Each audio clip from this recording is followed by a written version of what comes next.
साथियों, शादी एक ऐसा फैसला है जिसके नाम पर लोग अपनी जिंदगी भर की जमा पूंजी, भरोसा और सपने तक दांव पर लगा देते हैं। लेकिन अब जरा सोचिए कि अगर यही शादी किसी मंदिर या होटल में नहीं बल्कि अदालत में हो रही हो तो भरोसा अपने आप दोगुना हो जाता है। और बिल्कुल इसी तरह मध्य प्रदेश के इंदौर में एक युवक की शादी होने जा रही थी। गुरुवार का दिन था और जगह थी इंदौर की जिला अदालत। चारों तरफ वकीलों की चहल पहल, फाइलों की आवाज, तारीख पर तारीख, और इसी भीड़ के बीच एक कोना ऐसा भी था जहां शादी की पूरी तैयारियां चल रही थी। दुल्हन बनी युवती पूरे साज सिंगार में खड़ी थी। उसके पास उसका भाई खड़ा था, सामने पंडित जी बैठे थे और बगल में एक उम्र दराज शख्स जो दुल्हन का काका था। माहौल ऐसा था कि बस कागजों पर दस्तखत होने ही वाला हो और नई जिंदगी शुरू होने वाली हो। वहीं अब दूल्हे की बात करें तो दूल्हा थार जिले का रहने वाला था। उसकी आंखों में उम्मीद थी, चेहरे पर सुकून और मन में यही विश्वास था कि अदालत में हो रही ये शादी बिल्कुल अच्छी तरह से संपन्न हो जाएगी। लेकिन असलियत में इस पूरी कहानी की शुरुआत अदालत से नहीं बल्कि एक फोन कॉल से शुरू हुई थी।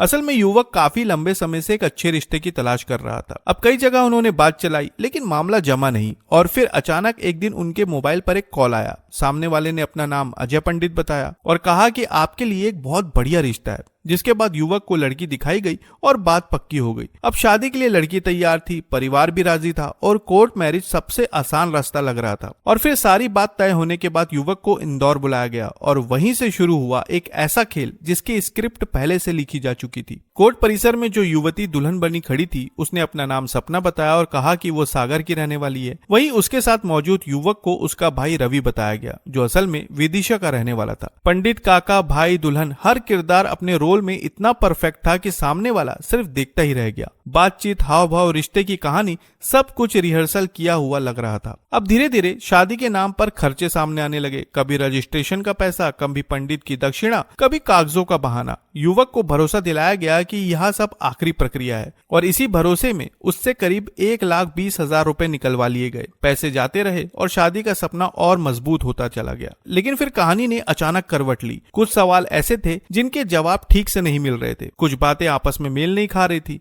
युवक ने जब ज्यादा पूछताछ की तो माहौल बदलने लगा। कोर्ट परिसर में आवाजें तेज हुई, बहस बढ़ी और मामला पहुंचा एमजी रोड थाना पुलिस तक। पुलिस मौके पर पहुंची और यहीं से इस शादी की असली कहानी बाहर आने लगी। पुलिस की पूछताछ में एक एक करके सारे नकाब उतरते चले गए। सामने आया कि ये कोई शादी नहीं थी बल्कि ठगी का पूरा सेटअप था। दुल्हन भी नकली, भाई भी नकली, पंडित भी नकली और पिता समान काका भी। मतलब जिस रिश्ते को युवक अपनी जिंदगी की शुरुआत समझ रहा था वो असल में एक शातिर गिरोह का जाल था। पुलिस ने मौके से लुटेरी दुल्हन सपना और उसके नकली भाई रवि को गिरफ्तार कर लिया। लेकिन इस कहानी का सबसे चालाक हिस्सा, फर्जी पंडित और नकली काका पैसे लेकर फरार हो चुके थे।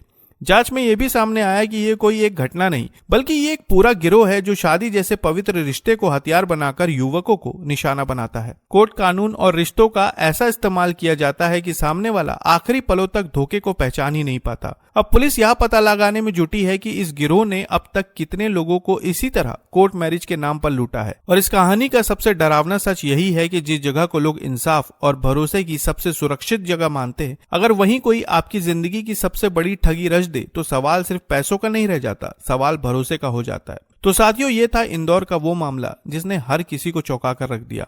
आप इस पूरे मामले पर क्या कहना चाहेंगे कमेंट में जरूर बताएं और नई खबरों के लिए चैनल को सब्सक्राइब करना ना भूलें। तो फिर मिलते हैं बिल्कुल एक नई खबर के साथ। तब तक के लिए आपका बहुत बहुत धन्यवाद।